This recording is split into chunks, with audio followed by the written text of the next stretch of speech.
마태복음 15장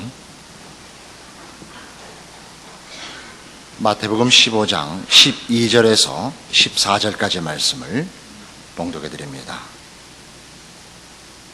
마태복음 15장 12절에서 14절까지 말씀입니다.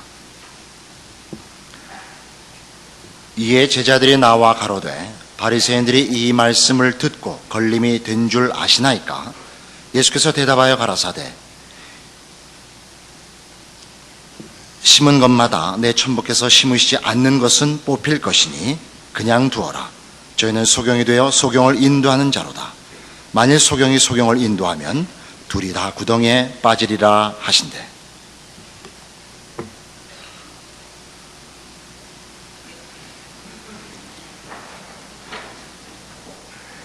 예수님과 당시의 유대인들 사이에 지금 충돌하고 있는 문제는 율법에 관한 이해에 있어서 첨예한 그 충돌을 일으키고 있습니다. 유대인들은 이 율법이 사람이 지켜야 할 규칙으로, 하나님이 주신 그러나 사람이 지켜야 할 규칙으로만 이해하고 있고, 예수님께서 하시는 말씀은 율법을 하나님께서 주셨다는 것은 규칙, 윤리성과 도덕성 이상의 뜻을 가진다는 것입니다. 그것이 오늘 본문에 보는 바와 같이 천부께서 심지 않은 것은 다 뽑힌다 하는 말씀이고, 그 뜻을 제대로 이해하지 못하는 자들은 다 소경이라 이렇게 말씀하시는 것입니다. 율법의 의의는 앞에 말씀드린 대로 그 도덕성과 윤리성의 의미가 있기 이전에 그 권위성의 그 의의가 있습니다. 하나님께서 이스라엘 백성에게 또는 더 크게 얘기해서 인류에게 율법을 주셨다는 것은 하나님만이 법을 세우실 권한과 지혜와 그런 지위에 있으시다는 뜻입니다. 하나님은 유일하게 질서를 세우시고 선한 것을 만드시며 의로운 것과 생명을 만드시고 자라나게 하시는 분이다, 이런 뜻입니다. 출애굽기 20장에 가보십시다. 출애굽기 20장은 그 10계명이 기록된 장으로 하나님께서 율법을 주시는 그 장면입니다. 근데 이 율법을 주시는 기본적인 개념을 20장 1절과 2절에 이렇게 말씀하고 계십니다. 하나님이 이 모든 말씀으로 일러가라사대 나는 너를 애굽 땅 종되었던 집에서 인도하여 낸 너희 하나님 여호와로라 하고서 10계명이 거기 선포됩니다. 우리를 구원하신 하나님, 우리를 비참함과 더러움과 종된 것에서 구원하신 하나님, 율법을 주시는 가장 큰 개념은 무질서와 억압과 얽매임과 더러움에서 구원하시는 하나님, 혼돈에서 구원하시는 하나님, 이런 개념으로서 이 율법이 주어져 있다 이겁니다. 뒤에 8절 이하를 보시면 안식일을 기억하여 거룩히 지키라. 엿새 동안은 힘써 네 모든 일을 행할 것이나 제7일은 너의 하나님 여호와의 안식일인즉 너나 네 아들이나 네 딸이나 네 남종이나 네 여종이나 네 육축이나 네 문 안에 유하는 객이라도 아무 일도 하지 말라. 이는 엿새 동안에 나 여호와가 하늘과 땅과 바다와 그 가운데 모든 것을 만들고 제7일에 쉬었습니다. 그러므로 나 여호와가 안식일을 복되게 하여 그날을 거룩하게 하였느니라. 안식일을 왜 지켜야 되느냐? 하나님이 천지를 6일 동안에 창조한 것을 기념하여 라고 되어 있습니다. 그러나 더 넓게 얘기하자면 10계명을 지켜야 되는 이유, 더 크게 율법을 지켜야 되는 이유는 하나님이 창조주시기 때문에 그렇다 이겁니다. 하나님이 창조의 주인이시라는 것은 물질 세계에 국한된 것이 아니다, 그런 뜻이죠.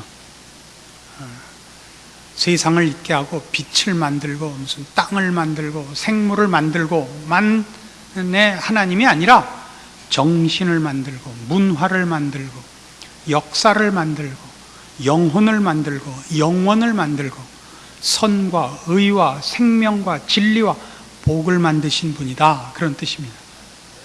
그걸 만드셨다는 것은 그 소유라는 개념에서, 창조라는 개념에서 뿐만 아니라 그런 개념들, 거룩과 의와 영원, 이런 모든 일에 하나님만이 기원이시란 말입니다. 하나님만이 이런 것을 만들고 유지하시며 결과하시는 분이다, 이런 뜻입니다. 성경에는 이 얘기가 아주 구약에 특히 두드러지게 등장을 합니다. 하나님이 누구신가 하는 것입니다. 그러니까 율법을 대할 때 하나님만이 옳으시며 지혜로우시며 선하시며 복되시다 라는 것을 확인하는 차원에서 율법을 맞아야 되는 것입니다. 그러나 지금 유대인들은 율법이 규칙에 불과해서 그것을 지킨 자와 지키지 않은 자 간에 자랑의 싸움이 있는데, 그것은 이미 하나님만이 선한 것과 거룩한 것의 주인이시라는 것을 망각하고 있는 처사다, 이런 지적인 것입니다. 우리가 지금 마태복음 15장에서 보는 싸움 자체는 결례에 관한 싸움이고, 그 결례를 식사할 때 손 씻었느냐 안 씻었느냐의 싸움으로 유대인들은 가져갔고, 예수님께서는 그 결례가 마음을 씻는 것에 관한 요구라, 내용이라, 이렇게 가르치고 있는 것 아닙니까?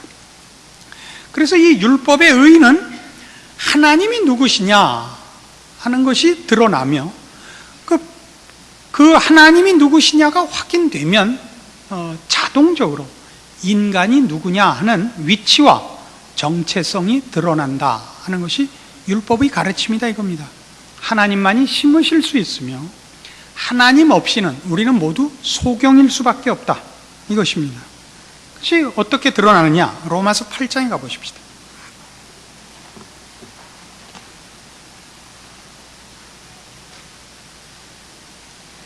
로마서 3장 10절. 기록한 바 의인은 없나니 하나도 없으며 깨닫는 자도 없고 하나님을 찾는 자도 없고 다 치우쳐 한 가지로 무익하게 되고 선을 행하는 자는 없나니 하나도 없도다. 저희 목구멍은 열린 무덤이요 그 혀로는 속임을 베풀며 그 입술에는 독사의 독이 있고 그 입에는 저주와 악독이 가득하고 그 발은 피 흘리는데 빠른지라. 파멸과 고생이 그 길에 있어 평강의 길을 알지 못하였고 저희 눈앞에 하나님을 두려워함이 없느니라 함과 같으니라. 우리가 알거니와 무릇 율법이 말하는 바는 율법 아래 있는 자들에게 말하는 것이니 이는 모든 입을 막고 온 세상으로 하나님의 심판 아래 있게 하려 함이니라. 그러므로 율법의 행위로 그의 앞에 의롭다 하심을 얻을 육체가 없나니 율법으로는 죄를 깨달음이니라. 율법의 큰 의의가 뭐냐? 하나님이 얼마나 높으시냐, 하나님만이 선함과 의로움과 영원함의 유일한 근원이시라, 이렇게 말씀을 드렸습니다. 그렇게 하나님이 인간 앞에 하나님의 하나님 되심을 나타내면 동시에 인간이 피조물에 불과하며 선한 것과 의로운 것과 복된 것에 대하여 하나님께 의존할 수밖에 없는 존재라는 것이 확인된다, 이것입니다. 이것이 율법의 커다란 의의입니다. 율법이 우리의 삶에 어떻게 규칙이 되며 안내서가 되느냐 이전에 이런 기본적인 개념이 먼저 이해되어야 한다, 이겁니다. 율법이 등장하자 인간은 율법을 지킬 수 없다는 것이 판명이 됩니다. 사람은 이 율법이 요구하는 것을 지킬 마음이 없으며 지키려고 해도 지킬 힘이 없습니다. 그것이 로마서 7장 7절 이하에 이렇게 소개되어 있습니다. 로마서 7장 7절. 그런즉 우리가 무슨 말하리요? 율법이 죄냐? 그럴 수 없느니라. 율법으로 말미암지 않고는 내가 죄를 알지 못하였으니 곧 율법이 탐내지 말라 하지 아니하였다면 내가 탐심을 알지 못하였으리라. 그러나 죄가 기회를 타서 계명으로 말미암아 내 속에서 각양 탐심을 이루었나니 이는 법이 없으면 죄가 죽은 것임이니라.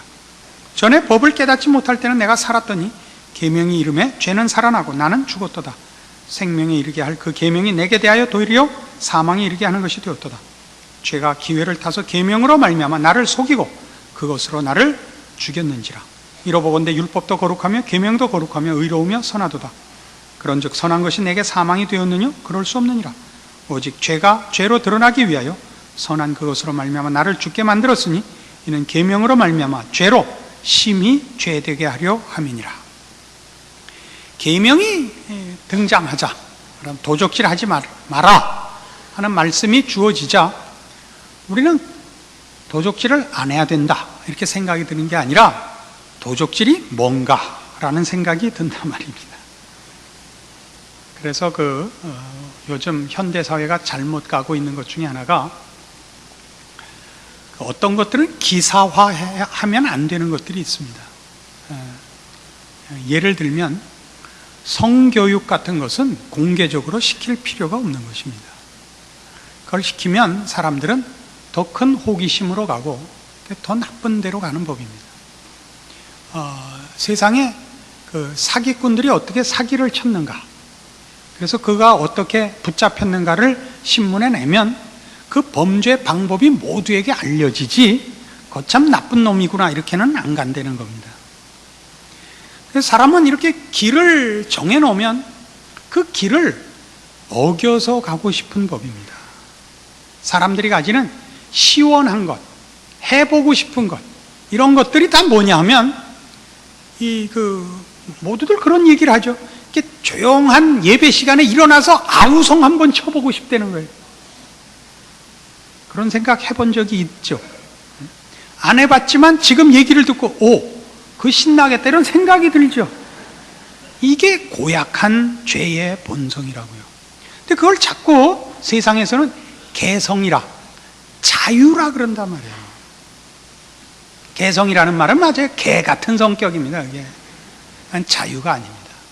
사람은 깨끗한 걸 보면 더럽히고 싶고 잘해놓은 걸 보면 망가뜨리고 싶다니까요. 그리고 여러분 물론 성선설을 주장하는 이들 같이 누가 위험에 처했거나 안 된 것을 보면 도와줄 마음이 있습니다. 그거 사실입니다. 그러나 도와주는 일에 마음이 생기지 도와줘 본 적이 있는가 생각해 보십시오. 마음은 원인데 그걸 행사할 실력이 없습니다. 선한 것이 무엇인지 알지만 선을 행할 능력이 우리에게 없습니다. 그래서 모든 말하는 사람들은 그거 왜 그렇게 해, 이렇게 하지라고 말을 하지 그렇게 행하는 자는 아주 드뭅니다. 율법이 우리에게 가르치는 것이 뭐죠? 이웃의 것을 탐내지 마라. 더 적극적으로 이웃을 사랑하랍니다. 그렇게 사십니까? 못 살죠. 왜 그렇게 못 살죠? 그렇게 사는 자가 없어서 못 산다 이겁니다. 왜 나만 믿져야 됩니까? 이겁니다. 그래서 우리는 신자로서의 신앙생활을 도무지 시작할 엄두를 못 내고 있습니다. 그래서 율법이 우리에게 가르치는 건 뭐냐 하면 우리 안엔 선한 생각이 없으며 선한 생각이 혹 난다 할지라도 선을 행할 능력이 없는 자라는 것이 분명하게 확인되는 것, 거기에 율법의 커다란 위치가 있습니다. 그래서 이 율법 앞에 서면 인간은 우리가 누군지를 알게 되는 것입니다. 여기 이 로마서 7장이 끝에 어디로 가죠? 우리 아까 읽었던 것 계속 읽어볼까요? 14절. 우리가 율법은 신령한 줄 알거니와 나는 육신에 속하여 죄 아래 팔렸도다. 나의 행하는 것을 내가 알지 못하느니 곧 원하는 이것은 행하지 아니하고 도리어 미워하는 그것을 함이라. 만일 내가 원치 아니하는 그것을 하면 내가 이로 율법에 선한 것을 시인하노니 이제는 이것을 행하는 자가 내가 아니요 내 속에 거하는 죄니라. 내 속 곧 내 육신에 선한 것이 거하지 아니하는 줄을 아노니 원함은 내게 있으나 선을 행하는 것은 없노라. 내가 원하는 바 선은 하지 아니하고 도리어 원치 아니하는 바 악은 행하는도다. 만일 내가 원치 아니하는 것을 하면 이를 행하는 자가 내가 아니요 내 속에 거하는 죄니라. 그러므로 내가 한 법을 깨달았노니 곧 선을 행하기 원하는 나에게 악이 함께 있는 것이로다. 내 속 사람으로는 하나님의 법을 즐거워하되 내 지체 속에서 한 다른 법이 내 마음의 법과 싸워 내 지체 속에 있는 죄의 법 아래로 나를 사로잡아오는 것을 보는도다. 오라 나는 곤고한 사람이로다. 이 사망의 몸에서 누가 나를 건져내랴. 이 고백이 있는 것입니다. 율법의 기능이 뭐냐? 내가 하나님의 도우심 없이는 선한 생각과 선한 능력을 가질 수 없다는 것을 확인시키는 것. 여기에 율법의 커다란 자리가 있는 것입니다. 그래서 우리는 십자가로 말미암는 구원이 어떻게 율법과 연결되어 있는가를 이런 차원에서 확인해야 되고, 우리가 십자가를 자랑할 때 율법의 이 가르침, 이 지적, 율법의 위치를 십자가와 충돌시켜서는 안 됩니다. 아까 봤던 로마서 3장 21절로 가보십시다. 로마서 3장 21절. 이제는 율법에 하나님의 한 의가 나타났으니 율법과 선지자들에게 증거를 받은 것이라. 곧 예수 그리스도를 믿음으로 말미암아 모든 믿는 자에게 미치는 하나님의 의인이 차별이 없느니라. 모든 사람이 죄를 범하였으며 하나님의 영광에 이르지 못하더니 그리스도 예수 안에 있는 구속으로 말미암아 하나님의 은혜로 값없이 의롭다 하심을 얻은 자 되었느니라. 이 예수를 하나님이 그의 피로 인하여 믿음으로 말미암는 화목 제물로 세우셨으니 이는 하나님께서 길이 참으시는 중에 전에 지은 죄를 간과하심으로 자기의 의로우심을 나타내려 하심이니 곧 이때 자기의 의로우심을 나타내사 자기도 의로우시며 또한 예수 믿는 자를 의롭다 하려 하심이니라. 이렇게 되어 있습니다. 십자가는 율법의 완성입니다. 율법은 아까도 본 바와 같이 하나님이 누구신가와 또 우리가 누군가를 확인시켜주는 역할과 의의가 있습니다. 하나님의 높으심, 하나님으로부터만 거룩한 것, 신령한 것, 복된 것, 선한 것이 나옵니다. 그리고 그 앞에서 우리가 어떻게 우리 안에 선한 것과 의로운 것과 생명된 것이 없으며 생각이 없으며 본성이 없으며 그걸 지킬 능력이 없는가를 확인합니다. 그러나 하나님께서 이 율법을 우리에게 주신 것은 하나님을 나타내시며 우리의 처지를 알게 하사 하나님이 우리에게 요구하시는 이 율법을 계시만 하신 것이 아니라 이루시려 하시는 것입니다. 그래서 우리 아까 본 출애굽기 20장에서 본 바와 같이 율법을 주시는 첫 번째 이유가 뭐였습니까? 나는 너희를 종되었던 애굽에서 구원하여 낸 너희 하나님이니라 해서 준 것 아닙니까? 우리를 애굽에서 구할 뿐만 아니라 죄와 사망에서 구원하기 위해 이 율법들을 준 거라고요. 그래서 드디어 그 율법으로 계시된 하나님의 하나님 되심, 거룩하시고 선하시고 의로우시며 복되신 하나님의 하나님 되심이 하나님을 나타내실 뿐만 아니라 우리에게 나타내셨기 때문에 우리에게 나타내신 그의 의로우심과 거룩하심과 복되심을 드디어 실행하신 것이 십자가인 것입니다. 십자가에는 하나님의 의로우심과 거룩하심과 복되심이 나타나며 그 선하심이 우리에게 어떻게 역사적으로 실제적으로 영원히 간섭하여 우리의 운명을 바꿔놨느냐가 십자가 속에 있는 것입니다.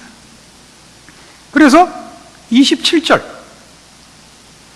이 십자가는 우리를 어디로 끌고 가느냐면 그런즉 자랑할 데가 어디뇨 있을 수가 없느니라로 끌고 가는 것입니다.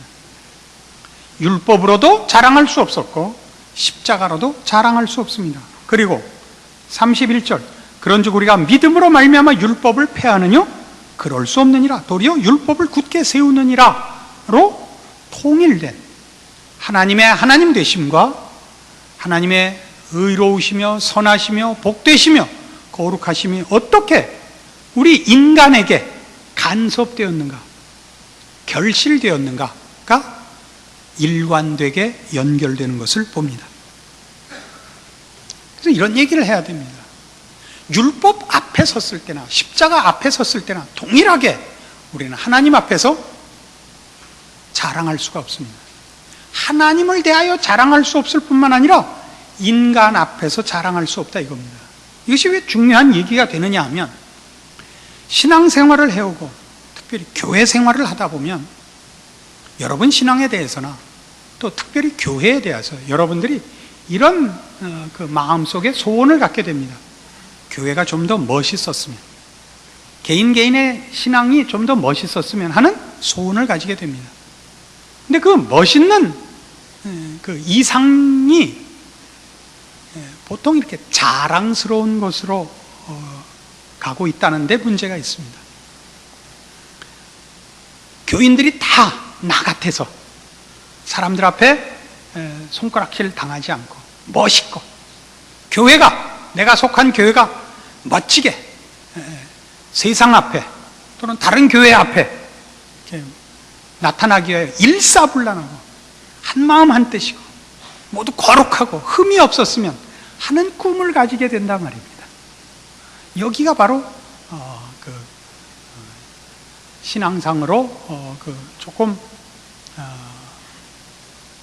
잘못 가는 것입니다. 이 잘못 간다는 말이 약간 정확한 표현은 아닌데 일종의 오해가 있는 것입니다. 교회는 마치 가정 같은 곳입니다. 가정엔 부모가 있고 자식이 있습니다. 자식은 평생 동안 부모 마음에 안 듭니다. 부모가 자식에게 요구하는 게 뭐죠? 철들 날을 기대합니다. 자식들의 생각은 저 공부 잘하면 다고, 말썽 안 부리면 다인 줄 알아요. 가끔 자식들이 공부 잘했다는 걸 가지고 유세를 떠는 경우가 많죠. 나 공부했어. 근데 부모가 나한테 해준 게 뭐야? 이런 소리. 또는 좀 말썽 안 부리면, 자식 노릇 이쁘게 해줬더니 부모가 우리들이 얼마나 괜찮은 자식인지 몰라. 우리 애들이 한번 그렇게 해와서 제가 답변을 금방 했어요. 좋아. 나도 매일 술 먹고 와서 땡깡 한번 부리마, 이 쌍놈 새끼들아. 비겼어요. 서로 안 하기로. 애들이요. 애들 키우다 어떤 생각이 들어요? 대학 가면 한시름 놓겠지. 그래요? 대학 가면 좀 나아져요? 뭘 나아져요, 이제는? 고등학교 때보다 또 다른 또 걱정거리를 만들고. 그래서 이제 뭐예요? 시집 장가 보내면 난지 모른다. 시집 장가 보내면 나요? 김치 담가달래죠? 애 봐달라는 거예요? 여러분들도 기억했다, 자식들한테. 애 봐달라고? 데리고 와봐. 아주 깔고 앉아서 터뜨려 버릴 테니까.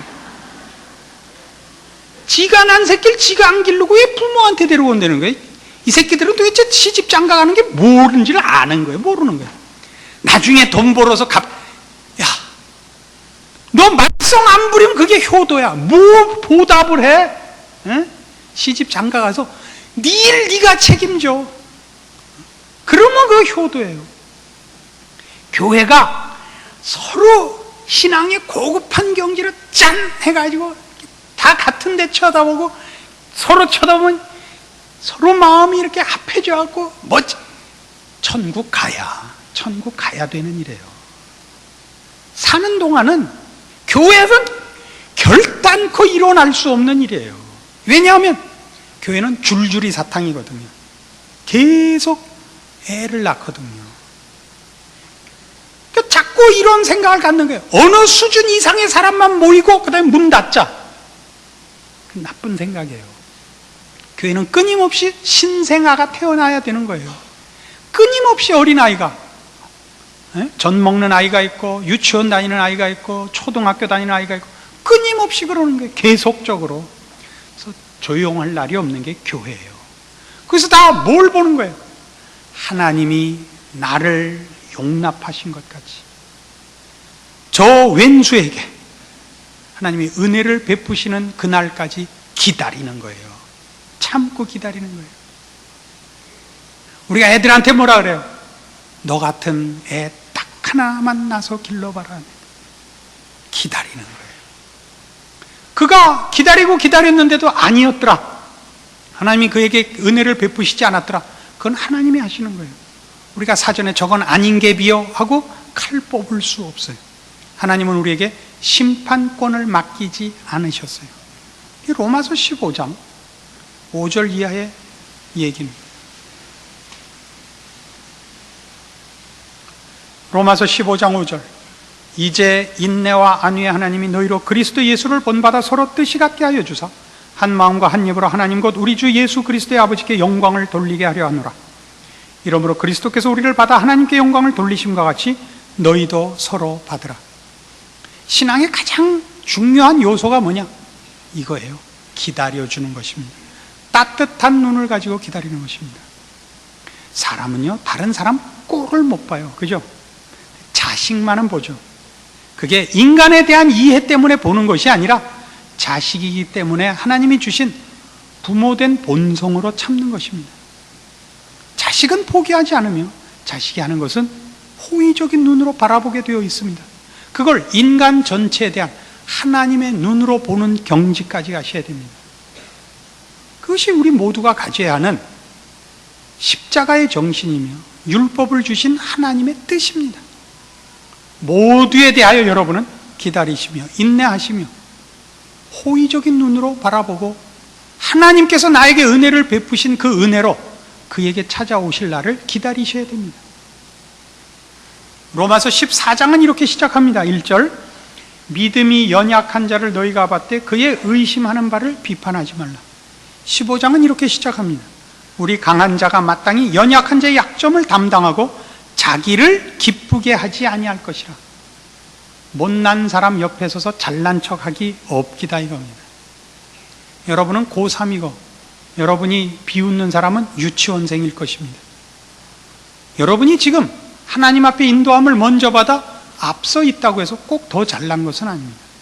각자 자기의 짐을 질 것이요 하나님의 인도하심을 따라 여러분의 길을 가며 여러분의 짐을 지며 여러분의 책임을 져야 할 것입니다. 그거 지기 싫으니까 빨리 애 크기 바라고, 아니 밤에 몰래 내다 버릴 생각하는 겁니다. 서로 짐질 것 없이 서로에게 이익이 되고 유리하고 생생나는 단체를 만들고 싶고 그런 신앙을 가지고 싶은 것, 그것은 십자가에 반대되는 생각입니다. 여러분이 얼마나 부모의 마음을 가지느냐, 하나님의 마음을 가지느냐, 그리고 여러분이 은혜가 필요했던 것처럼 모든 사람에게 은혜가 필요하다는 걸 얼마나 납득하느냐에 따라 여러분은 쓸모있는 신앙인이 되기도 하고, 여러분은 자기 자신 하나를 증명받기 위하여 여러 이웃을, 여러 교우를 시험 들게 하는 사람이 될 수도 있습니다. 각자가 율법 아래 선 유대인들의 오해에서 벗어나 십자가 아래 선, 그리고 그것이 율법의 정신을 잇는 하나님의 은혜와 긍휼과 자비의 뜻인 것을 기억하고, 여러분이 서 있는 곳에는 십자가가 서고 하나님 영광 받으시는 그런 증거와 책임과 결실이 있기를 바랍니다. 기도하십시다.